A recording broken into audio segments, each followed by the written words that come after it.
Lama sudah rakyat Malaysia ni saling bergaduh antara satu sama lain. Kita nak gunakan istilah bahasa Melayu ataupun istilah bahasa Malaysia. Saya mau katakan di sini adalah sebuah daerah di hujung Malaysia yang agak unik bagi saya. Pun dialek yang dilontarkan oleh orang-orang Tawau ini berdasarkan keadaan demografinya adalah dia bersempadan dengan Indonesia. Jadi bahasanya tu berasimilasi, bercampur dan membangunlah sebuah bahasa Tawau. Bahasa Tawau ni kadang-kadang orang dengar, ini bahasa Indonesia ke tidak? Tapi Indonesia tidak mengakui ini bahasa Indonesia kan sebenarnya. Halo Historikul, kembali lagi di channel Historikul ya. Kali ini ada video menarik dari abang-abang yang berasal dari Tawau ya. Tawau itu daerah di bagian Sabah ya, yang mengatakan bahwa bahasa Malaysia kok ternyata aneh ya di Semenanjung itu.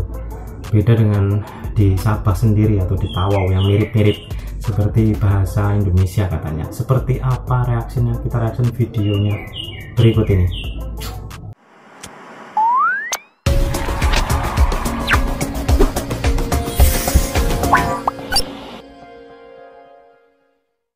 Kadang-kadang orang dengar, ini bahasa Indonesia ke tidak? Tapi Indonesia tidak mengakui ini bahasa Indonesia kan?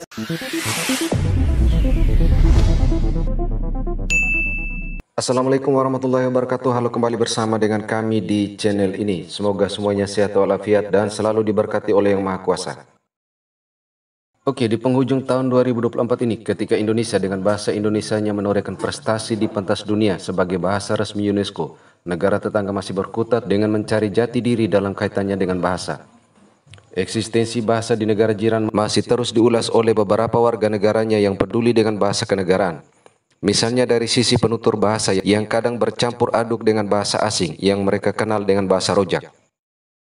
Saya mau katakan di sini adalah sebuah daerah di hujung Malaysia yang agak unik bagi saya karena saya lahir di sana. Mestilah saya mau mengangkat saya punya kampung kan. Logat ataupun dialek yang dilontarkan oleh orang-orang Tawau ini berdasarkan keadaan demografinya adalah dia bersempadan dengan Indonesia. Jadi bahasanya tu berasimilasi, bercampur dan membangunlah sebuah bahasa Tawau. Bahasa Tawau ni kadang-kadang orang dengar, ini bahasa Indonesia ke tidak? Tapi Indonesia tidak mengakui ini bahasa Indonesia kan? Sebenarnya orang merasakan sedaplah dengar orang Tawau cakap bahasa baku, bahasa Malaysia yang sebenar. Jadi sebab percampuran antara bahasa Indonesia dengan bahasa Malaysia itu terjadi akibat pergerakan manusia, migrasi, percampuran, ada kaitan keluarga, susur galur dan sebagainya.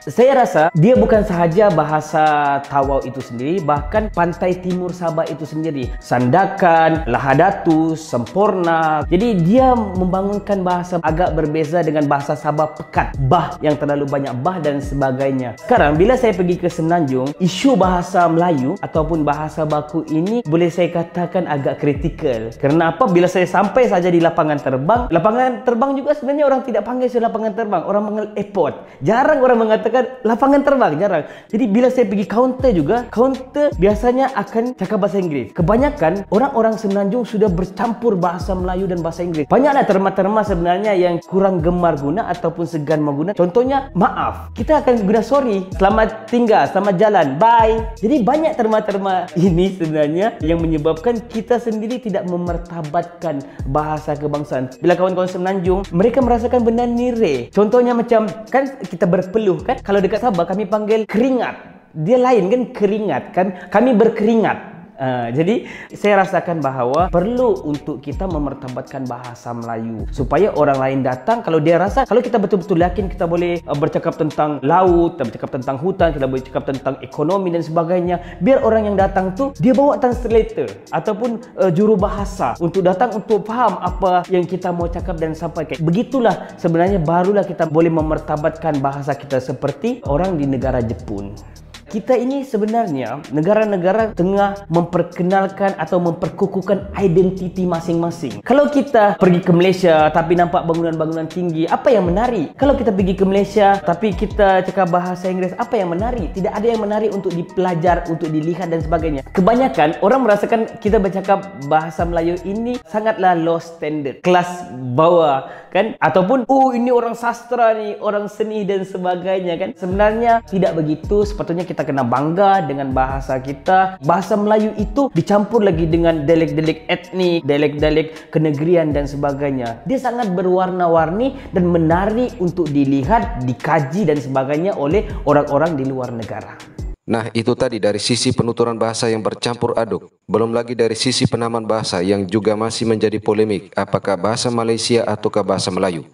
Ya, memang tak ada bahasa Australia, tak ada bahasa Amerika Syarikat, yang ada bahasa Inggeris. Ya, saya setuju itu. Tapi dalam konteks negara kita, perpaduan tidak ada langsung sejak merdeka. Sistem yang ada pun memisahkan setiap bangsa. Bahkan bahasa, budaya dan agama dijadikan alat politik perkauman. Maka saya fikir tak ada masalah kalau bahasa Melayu itu juga dipanggil sebagai bahasa Malaysia, kerana ia menunjukkan bahawa bahasa ini milik semua warga negara Malaysia. Milik Melayu, Cina, India, orang asli, pribumi Sabah dan Sarawak. Istilah bahasa Melayu, bahasa Malaysia, benda ni sebenarnya satu polemik yang tidak berkesudahan dekat Malaysia ni. Lama sudah rakyat Malaysia ni saling bergaduh antara sesama lain. Kita nak gunakan istilah bahasa Melayu ataupun istilah bahasa Malaysia. Sebenarnya benda ni kira macam dia mencapai tahap mainstream bermula 2007 lah. Padahal sebelum 2007 pun perbincangan perbahasan berkenaan isu yang sama sudah ada. Pada tahun 2007, kabinet ketika itu mengumumkan penggunaan bahasa Malaysia. Sehingga buku teks dekat beberapa tahap pendidikan pun dipindah daripada bahasa Melayu kepada bahasa Malaysia. Sehingga hari ini, rakyat Malaysia sendiri masih mengalami kecelaruan identiti. Rakyat Malaysia sendiri keliru nak gunakan istilah bahasa Melayu ataupun bahasa Malaysia. Macam di negara kita Malaysia ni, kita ada perlembagaan Malaysia lah sebagai perundangannya paling tinggi. So kita rujuk kepada perlembagaan. Tapi dalam perlembagaan masih bahasa Melayu. Sebab tu sebenarnya Dato' Rais Yatim dulu pada tahun 2007 tu kan dia hebohkan, kita menggunakan konsep bahasa Malaysia bila kita nak rujuk kepada perpaduan. Kita nak wujudkan perpaduan, kita gunakan bahasa Malaysia, istilah bahasa Malaysia. Memang benda tu agak complicated, sebab tu sehingga ke hari ini rakyat Malaysia masih mengalami kecelaruan identiti. Dia nak gunakan bahasa Melayu, kita bahasa Malaysia. Kira macam contoh penggunaan bahasa tapau, bahasa apa lagi, kautim macam tu kan, lepak semua sebahagian. Itu sebahagian adalah variasi kepada bahasa Malaysia itu sendiri yang membentuk perpaduan kita semua. Tapi kalau kita kaji pula dalam disiplin ilmu, itu sebenarnya sebahagian daripada laras dalam bahasa Melayu. Nampak tak? Benda tu agak complicated Bila dibincangkan complicated lah pula.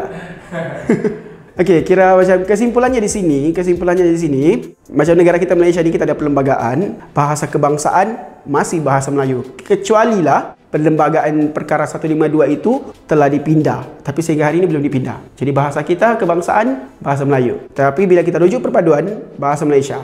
Ya, diketahui sejak negara tetangga ini merdeka, penamaan bahasa kenegaraan memang berubah-ubah antara bahasa Malaysia dan bahasa Melayu.